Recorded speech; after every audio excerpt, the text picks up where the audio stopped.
안녕하세요. 근고엄마입니다. 인생 100세 시대라는 말이 나오고 있는데요. 은퇴 시기에 비해 앞으로 수입 없이 살아갈 날이 많은 게 현실입니다. 또한 국민연금으로 받게 되더라도 납입 기간이 상대적으로 짧다면 용돈 수준에 그칠 정도로 아주 미미한 편인데요. 이 때문에 정부에서는 개인적으로 연금을 가입한 가입자에게 별도의 세제 혜택을 주고서라도 노후 자금을 대비할 수 있도록 여러 가지 혜택을 주고 있습니다. 그런데 생각해 보아야 할 점은 우리는 지금 저금리 시대에 살고 있기 때문에 세제 혜택을 받는 것이 매우 유리할 수 있으며 더불어 장기적인 노후를 위한 플랜까지 염두에 두면서 더욱더 신중하게 투자할 필요가 있다는 것입니다. 따라서 오늘은 여러분들과 함께 IRP에 대해서 자세히 알아보고 가입하시기 전이라면 주의할 점이 뭐가 있는지 영상을 끝까지 시청해 주시기 바랍니다. 그럼 같이 한번 알아보실까요?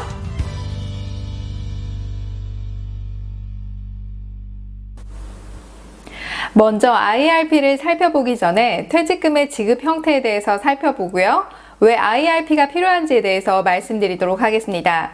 여러분들이 재직하는 동안 회사에서는 여러분들의 퇴직금을 위해서 1년에 한 달치에 해당하는 급여를 별도로 퇴직금으로 적립해 놓았다가 여러분들이 퇴사를 신청하게 되면 예전에는 회사에서 자체적으로 퇴직금을 관리해서 지급을 했었는데요.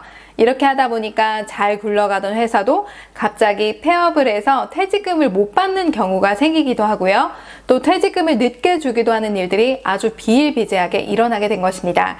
그래서 정부에서는 제도적으로 근로자 보호를 위해서 외부 기관에 퇴직금을 맡겨서 안전하게 근로자에게 전달될 수 있도록 조치를 취하게 된 것입니다.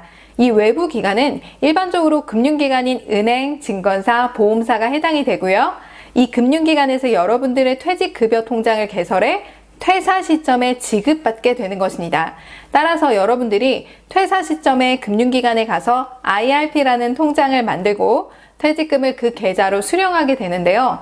그래서 여러분들이 이 IRP 통장을 들어보긴 했는데 또는 만들어는 봤는데 잘 활용을 안 하고 있다라고 하시는 분들이 정말 많으실 거라고 생각이 됩니다.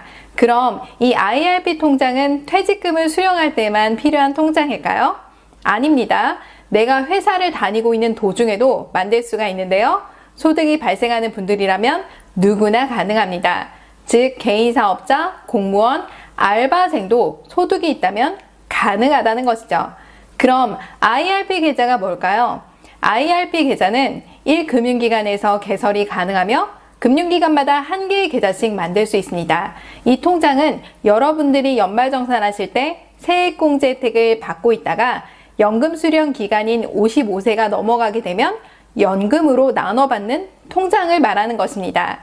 그러니까 세액공제와 연금 혜택을 동시에 누리게 되는 것이고요. 거기에다가 연금으로 수령하게 되면 연금 수령 기간에 연금소득세만 납부하시게 되니 상당한 절세 혜택을 누릴 수 있습니다. 또한 운용수익이 많아지게 되면 노후 자금 또한 커지게 되니 요즘 매우 인기가 많다라고 보여집니다. 그럼 IRP 계좌에 들어간 돈은 어떻게 굴러가는 것일까요? IRP로 굴릴 수 있는 운용 가능한 상품은 아주 다양한데요. 예금자 보호가 100% 되는 예금으로 굴릴 수도 있고요. 직접 투자 방식이 아닌 간접 투자 형식의 펀드로 매수할 수가 있는데 중위험 자산인 채권형 펀드 그리고 고위험 자산인 혼합형과 주식형 펀드로도 굴릴 수 있습니다. 또한 주식의 편입 비중이 40%를 넘어서게 되면 위험 자산으로 분류가 되는데요. 노후를 위한 투자 자금으로 운영이 되기 때문에 위험 자산의 비중이 70%를 초과할 수는 없습니다. 따라서 위험 자산이 70%라면 안전 자산은 무조건 30%가 들어가 있어야 되고요. 안전 자산으로만 100%를 굴릴 수도 있습니다. 마치 여러분들이 뷔페 식당에 가서 큰 접시에 입맛에 맞는 음식을 담을 수 있는 것이고 한번 먹어보지 않은 음식이라면 조금만 담아보고 더 맛있으면 더 담을 수 있겠죠? 이런 식으로 맛이 없다면 언제든지 또 다른 음식으로 버리고 담을 수도 있는 것이고요. 이처럼 자신의 투자 성향을 파악해서 투자 상품을 고르고 운용할 수 있다는 것입니다. 발생한 운용 수익과 원금을 통해서 노후 자금을 마련할 수 있다는 것이죠.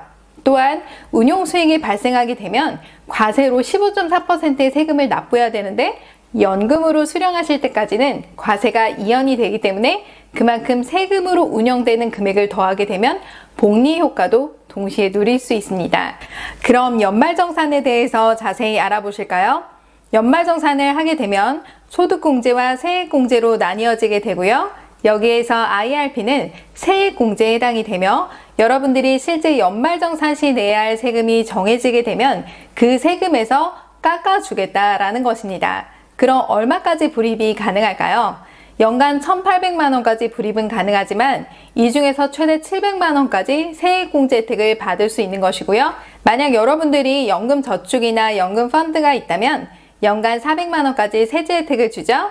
이걸 포함해서 연간 최대 700만 원까지다 라고 생각하시면 됩니다. 만약 연소득이 5,500만 원 이하라면 연간 불입액의 16.5%를 곱하시면 되는 것이고요.